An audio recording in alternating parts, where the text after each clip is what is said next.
Welcome to another episode of 30-Minute Rivals. Marcus, as always, I got my guy with me, Johnny Oden. It's an all Michigan podcast this Tuesday. So we're gonna rock out and talk about the bye week. We have some recruiting talk to talk about. We got an up and coming game versus Northwestern, do or die for bowl eligibility this week.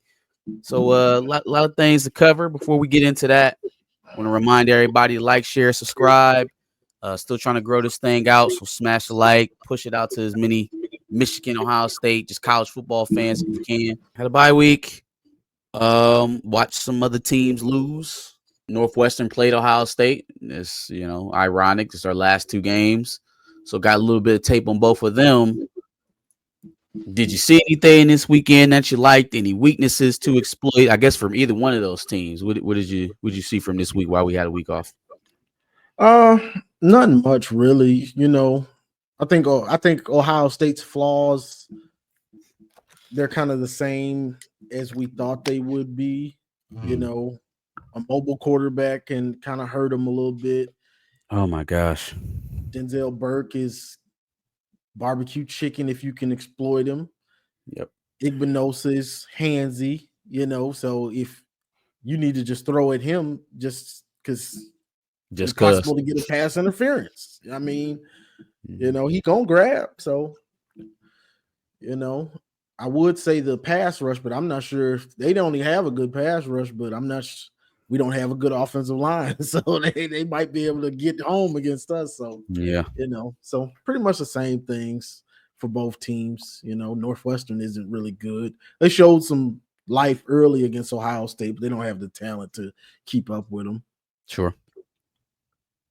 I think that the one thing that I took from that game was disappointment, and I'll break down why.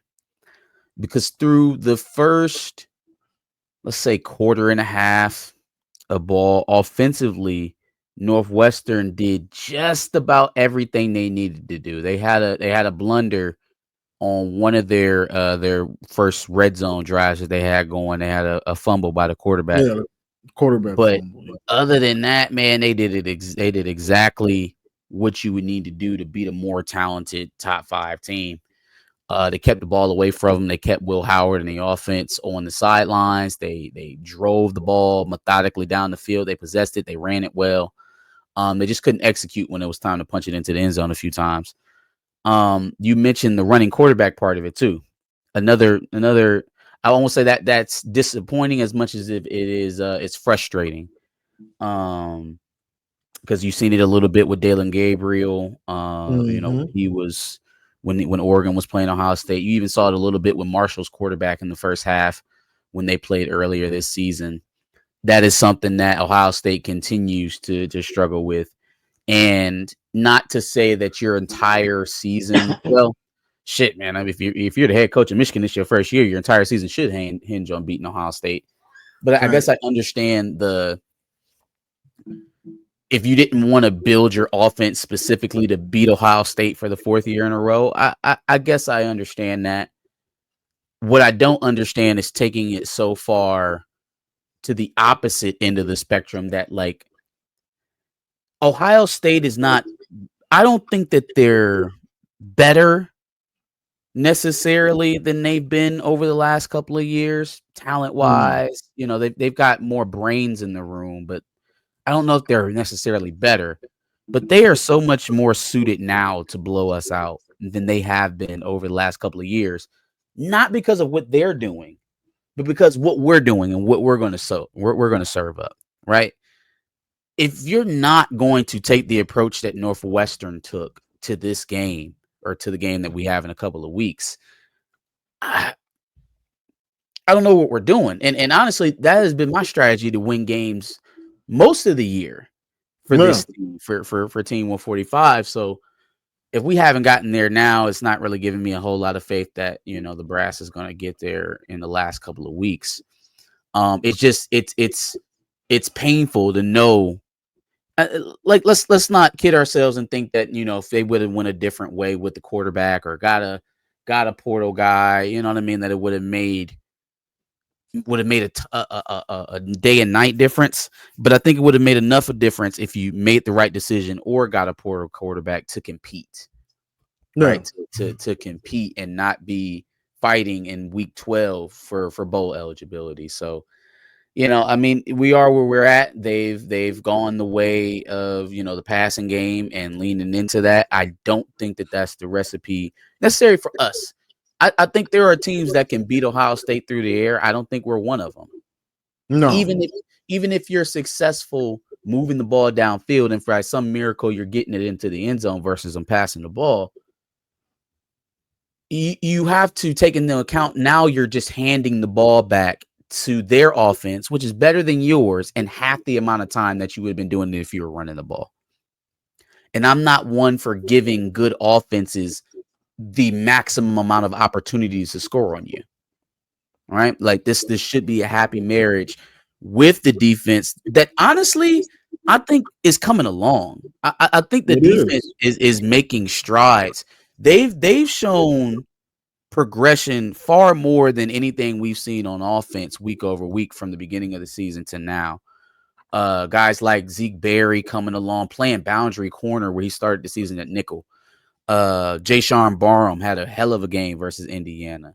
Like that is the type of steps I'd like to see, taken forward if a guy's going to be retaining his job.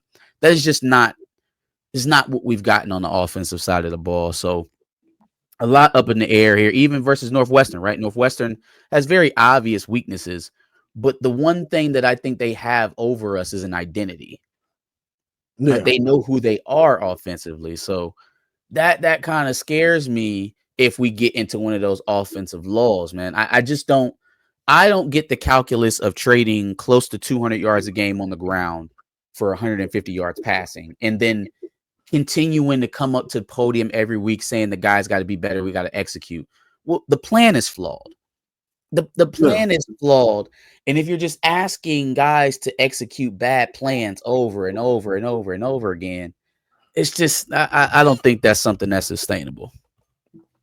No, it's not. When you inserted Davis Warren back as the starter, yeah, you got a little more out of the passing game, but you get almost nothing out of the run game, which is I was more mad about the Tuttle replacement than I was with Warren, because at least with Warren, you knew what you were going to, right? You're getting a more accurate passer. Maybe things have come along far enough for you to do something in the passing game. I didn't agree, but there's a little bit of logic to that. There's absolutely no logic to Jack Tuttle. You replaced him. You replaced Origi being after he had won you the last two games, and you replaced him because of batted balls, not because of any of the stuff that you've been complaining about from the quarterback position all season: inaccuracy, turnovers, not pushing the ball downfield, not because of any of that, but because he was getting balls batted down at the line. And you made a quarterback change because of that. Like that is the most dastardly part of this season to me. I don't think Davis Warren was a starter, but I don't begrudge them playing him. I begrudge them playing Jack Tuttle because for as much as On3 tried to, hype this guy up to be the savior or the guy that was supposed to start all along, he's never been more than an injury prone backup. And that's not me trying to down the guy, but I mean, it is what it is. He's in his 7th year of college and the NFL has never come calling. No other universities came calling when he came back to school for his 7th year. So again, a guy who had won you the games, wasn't doing it pretty, but he won. And so now after the last several weeks of ball, I think we are all longing for the feeling of just having a win. You know what I mean? Since Michigan State, I think we're all just kind of longing for the feeling of having a win. So now that we've seen how this season plays out, I would just ask the guys who, oh, Alex Orji's not a quarterback, he's not this, he's not that. Was it worth it? Pass the ball, get as much as you can get out of it, and go 6-6. I just was it worth it? I don't know. We'll never get that part back. But going forward, we got 2 games left. How do you see those playing out? What Who do you got? I had just made my pregame analysis video. So Northwestern, I really see Northwestern as the defense should be able to control this game. Honestly, our defense, like even if our offense, you would expect that they can get something going on offense against Northwestern. Yeah. Something, some semblance of an identity or something. You need it going into Ohio State. You want to put some little breadcrumbs out there for Ohio State, Yep. and then have some wrinkles ready for them. You would think this is what you would think, but but I see the defense. They should be able to lock a Northwestern down. That's what I'm expecting.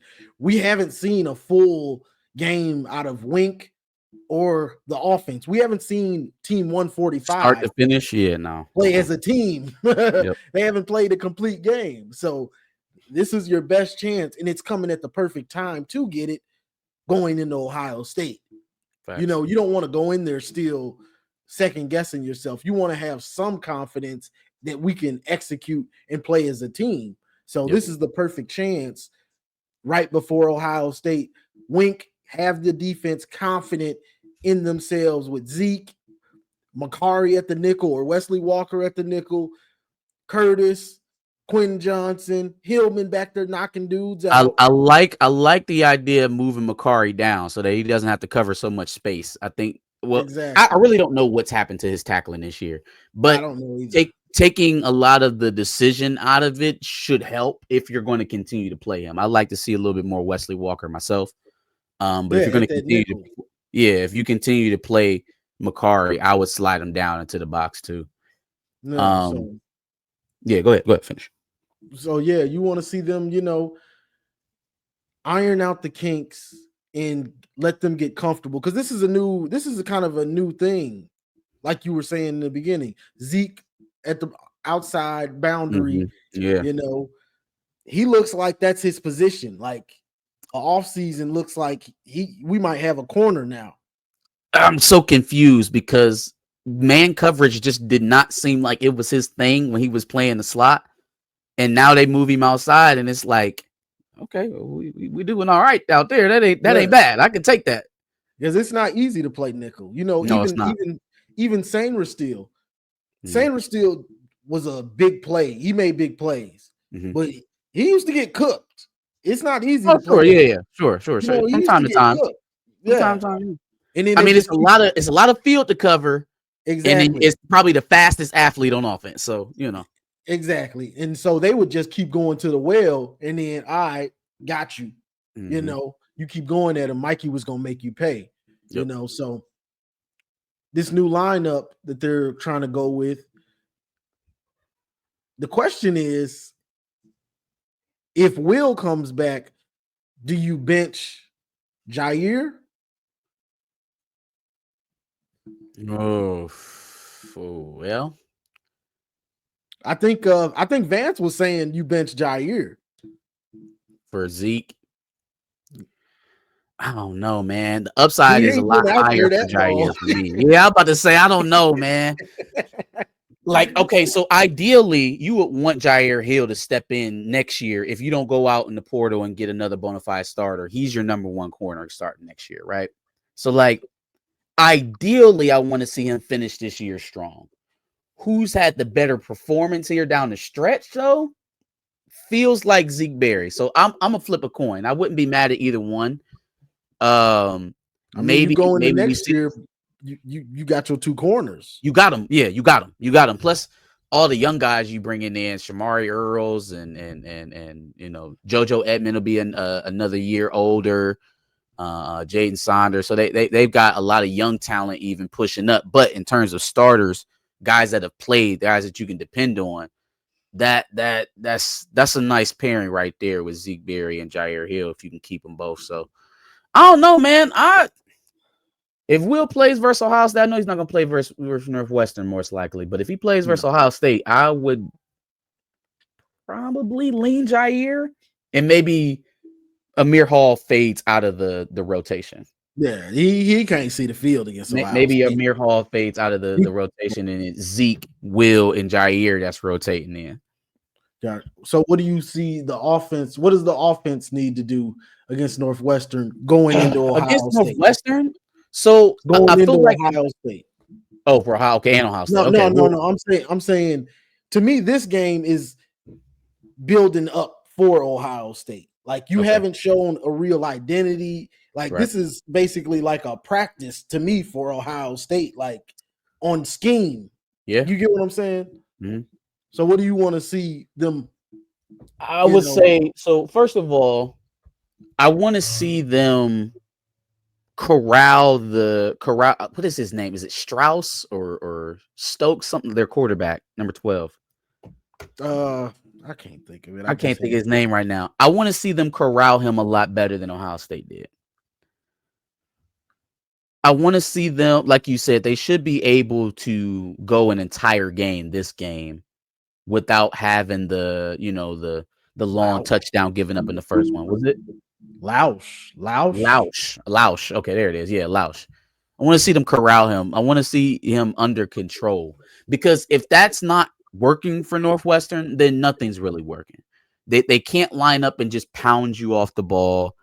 They are explosive when the quarterback running game is a factor on the Mhm. outside. AJ Henning and the other guy that they got over there, light skinned guy, can't think of his name right now. I'm forgetting everybody off of Northwestern's roster, but they've got some deep play action shot guys, right? If you can take the running game away completely, that's null and void. It's not effective anymore.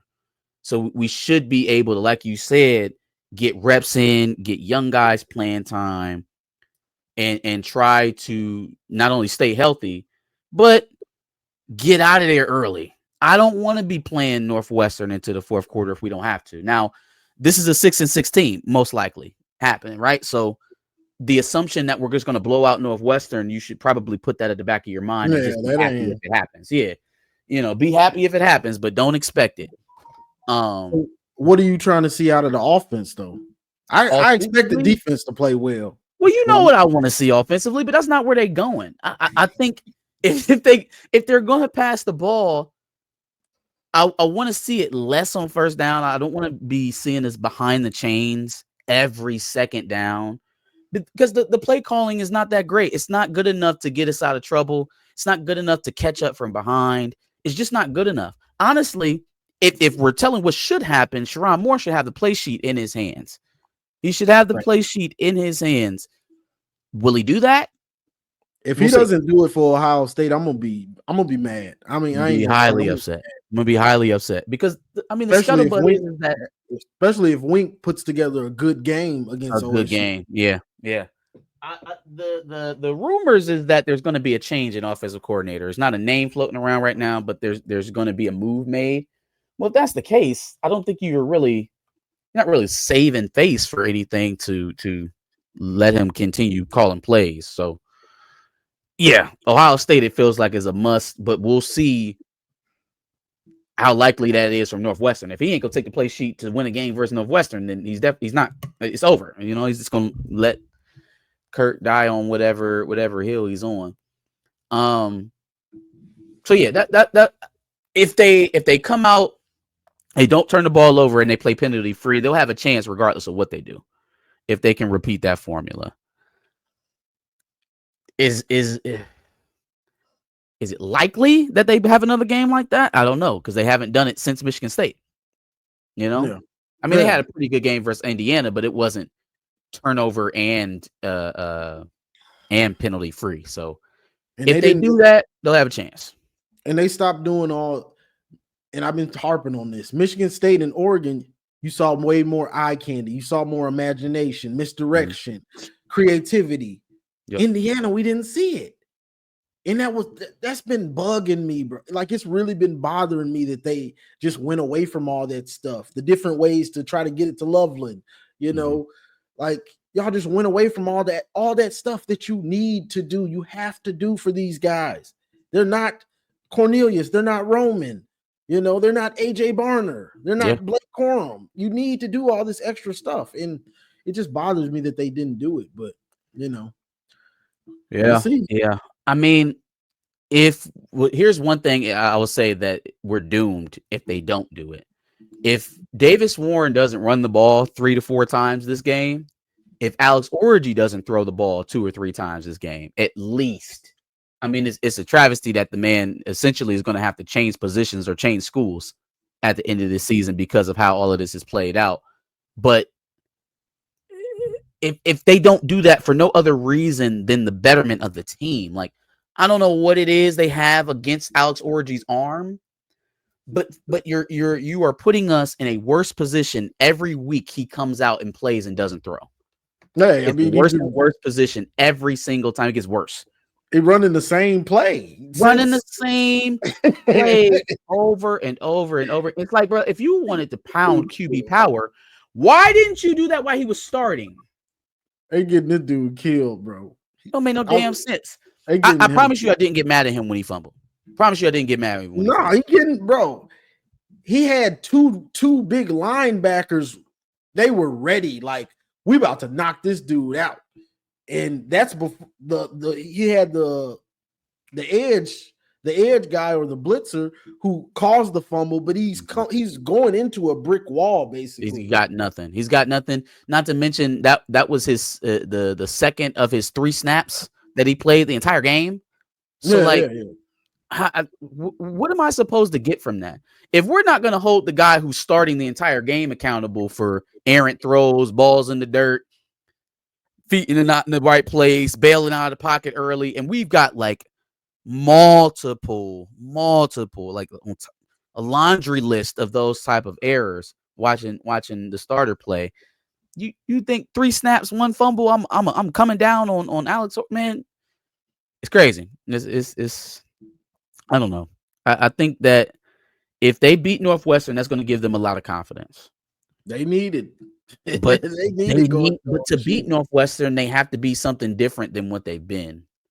So it's a weird little catch-22 because if they keep letting Kirk call the plays, we know what we're going to get.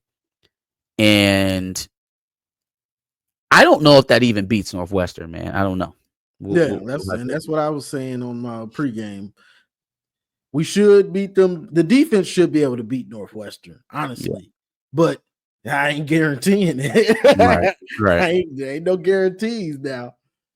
Let's pivot a little bit because there was a bunch of fireworks last week, recruiting wise. We got a couple crystal balls for some big time recruits. One of them being teammate of Bryce Underwood, Elijah Dotson, top 100 player, one of the best players in the state of Michigan. How do you see all of this playing out? Because there was another update. I guess Bryce Underwood briefly posted the LSU photo of him saying that he was likely going to, decline the offer, and it was deleted less than 12 hours later. So we'll see how that. I was on with when that was happening, like in real time. I was on with TJ on Voice of College Football. And he was going, I guess we're not gonna get him. I'm done, bro. I'm like, bro, just calm down. It says likely. Bro, he's 17 years old as well. Like can we get out of our emotions about what kids are posting on social media? And that's why I don't get too deep into recruiting, but it said likely. So we just gotta wait and see. The fact that this much money is on the line, like if LSU isn't really close to what Michigan is offering, you have to take the offer seriously, or you're just not thinking smart. Mm-hmm. If you, and this is my opinion, everybody got their opinion on this stuff, but if you're not, it's not guaranteed that you'll get to the league. Not that you're not good enough. It's not guaranteed that your body gonna be able to handle it. That's just reality. So if you can get $10.5 million for 3-4 years, you best be taking it. And that's and to the people that's like, oh, that's too much money. It's too much. Listen, man, I'm not a give the house to the high school athlete kind of thing. But what I heard was $10.5 million over 4 years, which means you're going to be getting Bryce Underwood if he comes here. You'll be getting that caliber of quarterback 2 years longer playing probably than anyone else is keeping their 5-star. No. right? They 5-star gonna redshirt their first year, probably play 2 years, go to the league. Bryce Underwood is financially incentivized to the tune of $10 million to go ahead and stay at Michigan. So now when we go ahead and we do our 1 more year fund, when we do the try to retain the roster guys, we don't have to do that for Bryce Underwood. We're getting him at a great value. Yeah. And who knows what else? $250,000, so $2.5 million a year. And who else would know who knows what else he'll get in NIL? Oh, he'll get a lot more than that, right? Exactly. But if $2.5 million gets us in the door, and that's all that we have to pay as a university, you can go get the rest on your own or through the collectives. Dog, come on. That's a great, because here's the thing: you want to go get a starter out in the portal. Everybody talk, why wouldn't we get a quarterback in the portal? Do you think you're going to get it for less than $2.5 million? Saluka, Daniel Saluka out there at UNLV got $1 million at UNLV. It's a MAC school. Excuse me, Mountain West school. Got $1 million. Do you think you're going to get somebody, a Power 5 quarterback, to come to Michigan for less than $2.5 million? No, and people talking pearls. We here now, baby. It's NIL. We're here. And people talking about all the money. Nico got 8 from Tennessee. That was almost 3 years ago now. Yeah. So honestly, and I ain't hear nothing about stretched over a certain amount of years either. It was just a number. Exactly.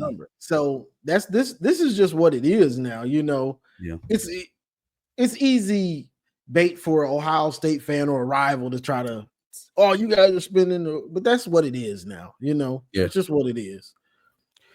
Yeah. No, I mean, again, I'm not the guy that wants to throw the money at the roster. I think that we should probably be taking a little bit more time. And again, we're not making roster additions right now, so other than the recruiting class, so it's not that big of a deal. But I want there to be a bit of a vetting process behind who we're giving this money to, right? I don't want us to turn into Ole Miss or Auburn or Florida State. You know what I'm saying? Like I don't want to see us become that program where we spent $20 million on a roster and now we're barely relevant.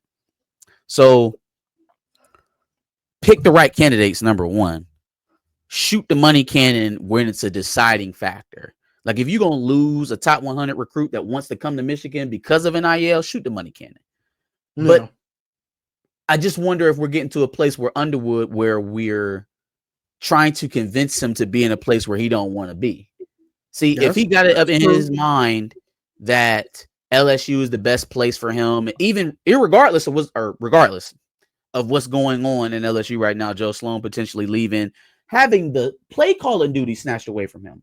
Now, hold on. Now, riddle me this. You want to go play for the offensive coordinator who not only couldn't put up 20 points versus Florida, would they lose 20-17 or something like that? Yeah. Against Florida. Yeah. But has had the play sheet snatched away from him en route to LSU's 6-4 season. I know they're slightly better than Michigan at this moment, like right now as we're counting it up, but like I thought the QB development was so much better at LSU and Joe Sloan and Brian Kelly. And so now as that situation starts to set it out, what if LSU goes out, they finish 6-6 just like us. Joe Sloan goes to East Carolina. We get a new offensive coordinator. We get Brian Greasy or my pipe dream or whoever else, right? Now all of a sudden, well, Michigan got more money. They got the new flashy offensive coordinator. The guy I wanted is coaching at another school. Brian Kelly over here cussing players out on the sideline while we losing. Everything doesn't seem as how I described it or how it was pitched. The man went down there for an official visit and watched Alabama kick their teeth in. TJ was saying that Bryce's girlfriend wants to go to LSU. They were planning on going to LSU together. That Bryce's girlfriend is going to go to any school he goes to. I'm just telling you what he's going to any school he goes to. I'm just telling you what, but you know they're down the street from Ann Arbor, so going to LSU, you get the away from home. You know we're on. You know what. I get that. but fam, listen. Hey, I'm just telling. Don't shoot the Look, messenger. and this is not there's no hate on young love or anything like that. But if she's committed to you, then she's committed to the brand. She's committed to the business. Yeah, And if the that's a business fact. takes you to Ann Arbor, that's where we gotta go. That's That's where we a fact. gotta go. That's for the fiscal business, the money. That's for the football business of it all. If it don't make sense to be at LSU, please don't tell me you made this decision to be you pulled a David Sanders and you went to Tennessee because your girlfriend goes there. Like, let's not. Come You on now. definitely don't want to make that decision. Yeah, come on now. And again, all respect to Tennessee, but I mean, they're about at where I expected them to be. What are they? 10-2 or 9 and Yeah. 8-2? They got About 2 where? losses. Yeah, 8-2. Whole lot of money. But again, we can't really call whether or not what this kid's gonna do, right? And you got to stay in the fight until the last minute. So I'm not mad that we're recruiting them. I just don't want it to cross over into like bribery. And we just gonna pay you whatever you want. You get a house, you give your family jobs. Like I'm not trying to get in. That guy doesn't actually want to be there. He doesn't really want to be there. He just couldn't turn it down. You know? Exactly. That's a fact. So, would you want to get on this Ohio State game? Sure. Yeah, let's talk about it a little bit. Josh, shame on you. Shame on you, Josh. This is a top 5 matchup, and you should have been here. This is your team. Ohio State, Indiana. I'm gonna be unbiased. I'm gonna be the unbiased Michigan guy, I guess. So, honestly, looking at this Ohio State Indiana game, the worst thing for Ohio State was the fact that we played I guess it was the best and worst because we played them close. So now Signetti can say, stop smelling yourselves. You're not as good as you thought you were to his players. So them thinking they were just running through the Big Ten and blowing everybody out. Now he has things he can show them. Okay, we got to get better at this, that, the little things that you take for granted when you're on a winning streak. Now, the good thing for Ohio State is they just saw Indiana play Michigan and we just turned their water off. Mm-hmm. So Ohio State looking at them like, oh, we about to smash these boys.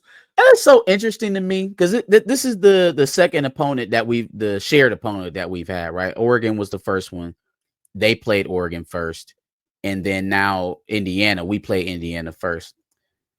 When I saw what Oregon was able to do moving the ball versus Ohio State and then watched how we were able to compete with them defensively, I got the scratch in my head. I was like, hold on, man, something's not adding up because statistically, these two teams can't be further apart in terms of total defense, scoring defense, all of that stuff.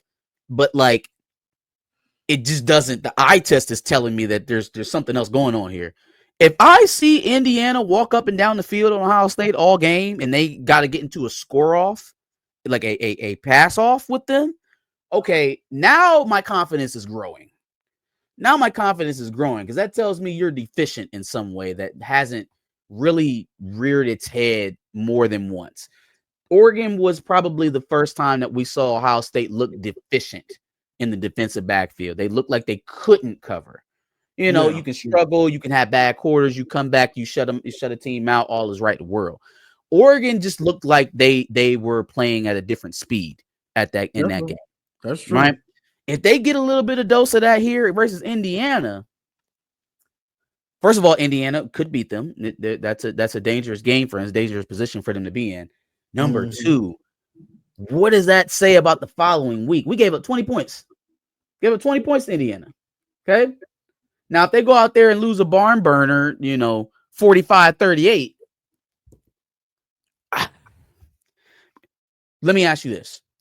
Ohio State, Oregon, Indiana. Rank those offenses for me. Oregon. I kind of want to put Indiana second. Kind of. Dog, if that's the case, we held Oregon to 31. We held, it was 38 because he ran up the score. Really, it was 31.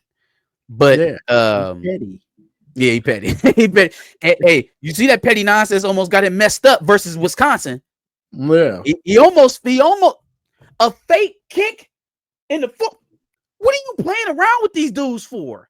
But see, I told you that type of shit is going to bite him in the butt one day. yeah, it always does.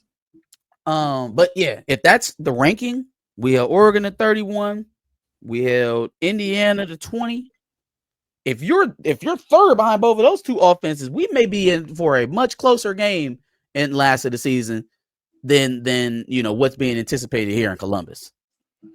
Yeah, I'm looking for and to me, I was gonna say to me, this is a real prove it game for Indiana, of course, because the question is because after what we did to them, people are looking at them like, y'all ain't that. So the question is They're gonna be trying offensively, to prove it. They're gonna have their hair on fire.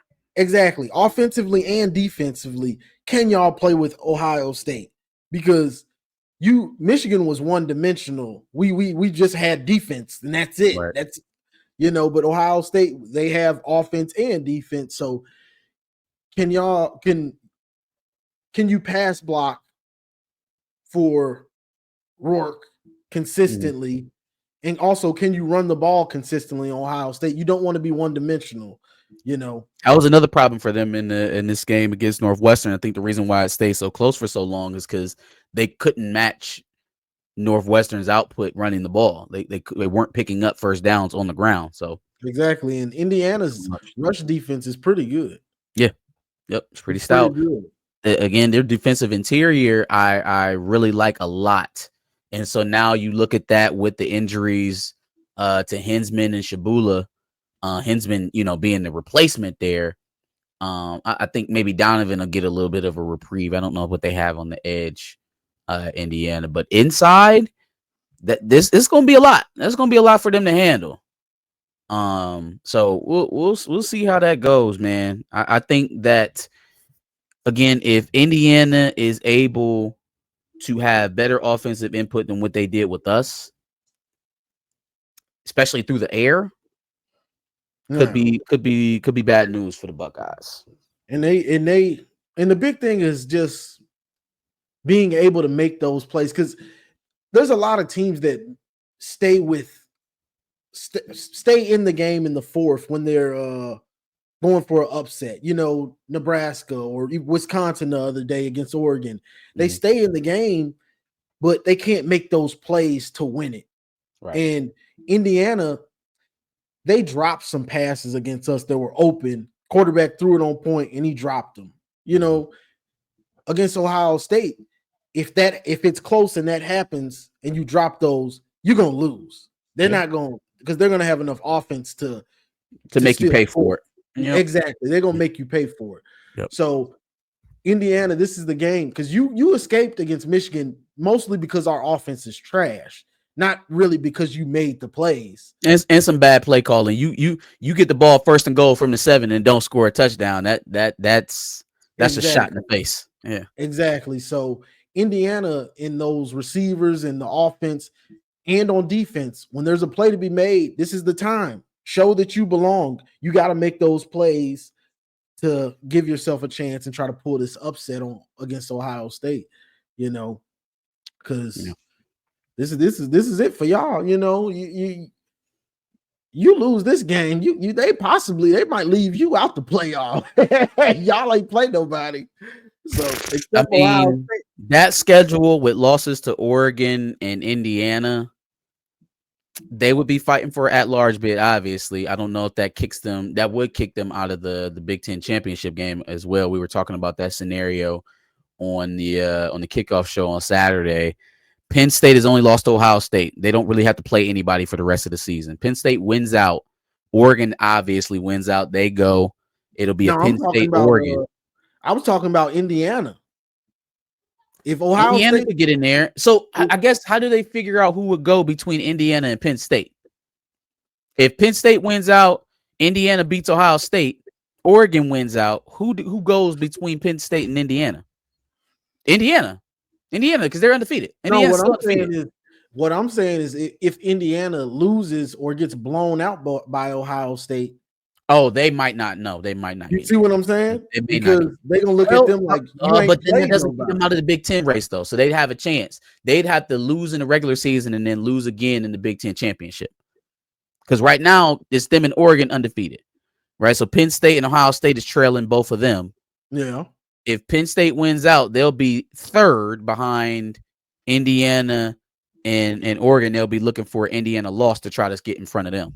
But Ohio State, if they lose, they're screwed pretty much. They're screwed. Yeah, they ain't getting in there. The Big Ten championship. Yep. But I'm leaning towards Ohio State winning this game. As much as I hate to say it, I'm leaning towards them to win this game. I'm not sure Indiana has the guys that can that are ready to make these plays in big games. Because they didn't prove it to me against us. So I can't say that you're ready to do it against Ohio State because they had the plays there, like I was just saying, to finish us way before the fourth quarter. Mm-hmm. But they dropped the passes just right through their hands, whatever. You know what I'm saying? So this is a prove it game. Do you belong? Do you belong in when the lights is bright, top 5 matchup? You lucky it ain't at night. Yeah. I think that's in their favor too. They playing during Ohio the day. State wanted it at night. So yeah, they wanted it as a night game. Yeah. And you see how bad everybody is at big noon kickoff now in the Big Ten? Like, we don't get no good games. I love playing at noon. Give us all the noon games. I love playing at noon. I hate playing I don't want to wait to watch us play at night. Plus, we play bad at night. So I don't want to play during the day. I don't want all them night games. They mad, though. They wanted this Wake one up, at night. eat breakfast, go to the field, go play. That's what I don't want you sitting around on social media all day, distracted, watching everybody else lose. Nah. Get in here, focus, go kick ass, and then sit down the rest of the day. Yeah, they taking it personal, boy. Them boys. They are. They are mad. So we'll go ahead and we'll end it on that. We'll wrap it up here. Give us your thoughts on last week's game for both Ohio State and Michigan. Well, Michigan didn't have a game last week. We were on the bye, so give us your thoughts on the Ohio State Northwestern game, this week's matchup with Michigan and Northwestern, or this week's matchup with Ohio State and Indiana. Make sure you like, share, and subscribe. Johnny, let them know where they can find you. You can find me on YouTube, Johnny Olden Jr. Got pregame analysis, postgame analysis, weekly call-in shows on Sundays.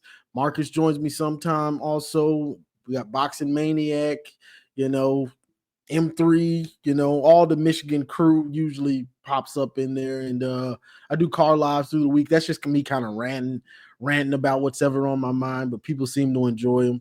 So check me out, YouTube. Show, yeah, I took the bye week off, but I will be returning to call-ins on Sunday. So save my seat for sure. I got you. All right. Like I said, like, share, subscribe. We'll see y'all next week. Go Blue. Go Blue.